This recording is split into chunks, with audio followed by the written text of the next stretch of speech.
और वृंदावन से मथुरा की ओर जा रहे हैं। मथुरा पहुंचते ठाकुर जी से कहते हैं कि भगवान, वो वृंदावन वासी इसी आस पर जीवित हैं कि तुम कभी हमसे मिलने जाओ। अब तुम्हें याद भी आई तो हमें भेज दिया, आप नहीं गई। ठाकुर जी कहते हैं उद्धव, तुम्हें ब्रह्म ज्ञान था, प्रेम का ज्ञान नहीं था कि प्रेम होता क्या है। उद्धव जी कहते हैं कि भगवान मैं समझ गया कि प्रेम होता क्या है। वृंदावन वासी तुमसे कितना प्रेम करते हैं, तुम उनसे कितना प्रेम करते हो। माता यशोदा तुमसे कितना प्रेम करती है। इधर ये सारी बात समझाते हैं। इधर मथुरा नगरी पर जरासंध बार बार चढ़ाई कर दे। कई बार ठाकुर जी ने युद्ध में हरा दिया। जरासंध कंस का ससुर है, बार बार चढ़ाई कर देता। कई बार भगवान कन्हैया ने उसे हरा दिया युद्ध में, लेकिन फिर भी वह और मथुरा नगरी पर चढ़ाई कर देता। अब तो एक समय कुछ संत जन जरासंध के पास आते हैं। उन संत जनों को जरासंध बंदी बना लेता है और कहता है कि आप यज्ञ करो।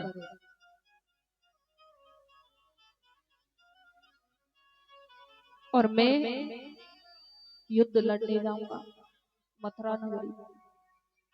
अगर इस बार मैं युद्ध में जीत गया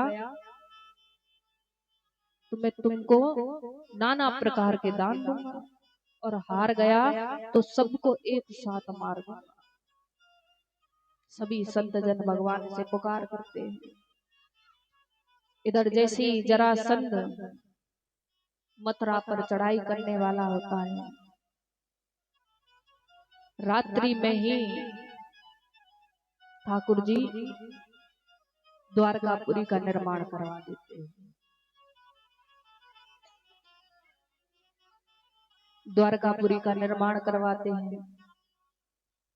मथुरा नगरी में जितने भी उनके भक्त थे, जिनके भी सखा थे, सभी द्वारकापुरी में चले जाते हैं। इधर जैसे ही जरासंध आता है, मथुरा पर चढ़ाई बोलता है, तो देखता है कि ठाकुर जी वहां है ही नहीं। अब ठाकुर जी का नाम रण छोड़ रख देता है कि रण छोड़ कर भाग गया। अब ठाकुर जी को रण छोड़ नाम से जाना गया। बोले रण छोड़ भगवान की जय हो। अब इधर मथुरा पर बिहारियों का कब्जा हो गया। राधा रानी ठाकुर जी को वृंदावन में बांके के नाम से बुलाती। बिहारियों का कब्जा हो गया, ठाकुर जी का नाम बांके बिहारी पड़ गया। बोलिए माँ के बिहारी लाल की जय। जय श्री राधे।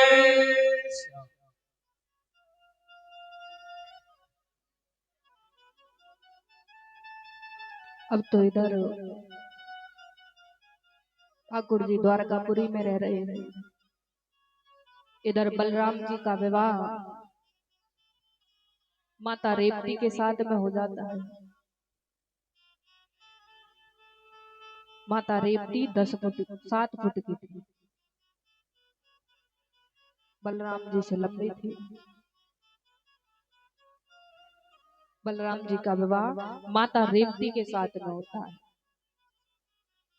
इधर कुंदनपुर शहर पड़ता है, उसके राजा भीष्मक हैं। और जो भीष्मक राजा है ना, उनकी एक पुत्री है जिसका नाम रुक्मणी है। एक पुत्र है जिसका नाम रुक्मी है। और रुक्मी की जो मित्रता है वो शिशुपाल से, शिशुपाल से मित्रता है। अब तो रुक्मी अपनी बहन की सगाई शिशुपाल से कर आ जाता है, घर आता है, सभी को बताता है कि मैं अपनी बहन रुक्मणी की सगाई शिशुपाल से कर आ गया। अब तो माता रुक्मणी कहती है कि जब से मैंने होश संभाला है तब से और कन्हैया को पति के रूप में स्वीकार कर लिया है।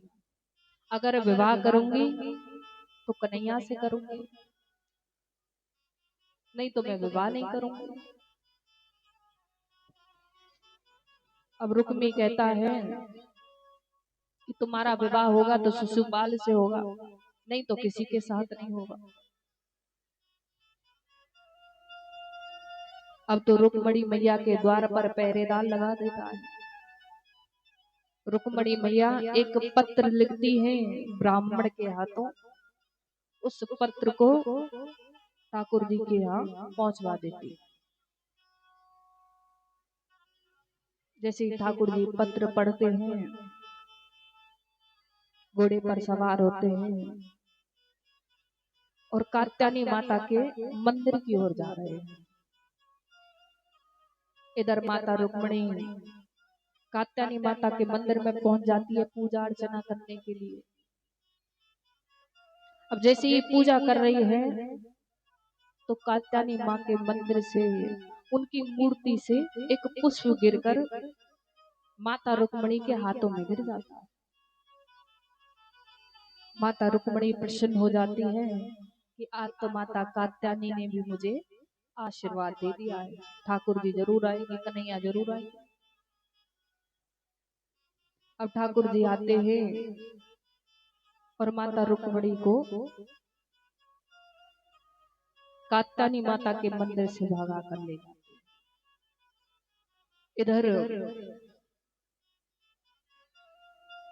और जैसे ही रुक्मी को पता चलता है, शिशुपाल को पता चलता है, तो रुक्मी शिशुपाल के साथ में युद्ध करने के लिए कन्हैया के यहाँ पहुंच जाता है। इधर ठाकुर जी, बलराम जी और 21 अक्षौहिणी सेना है, दोनों में युद्ध होता है। अंत में रुक्मी हार जाता है, शिशुपाल हार जाता है। इधर भीष्मक राजा ठाकुर जी को संदेशा पहुंचाते हैं कि अगर ये विवाह कुंदनपुर शहर में होता तो ज्यादा अच्छा रहता। माता रुक्मणी को कुंदनपुर शहर पहुंचाया जाता है।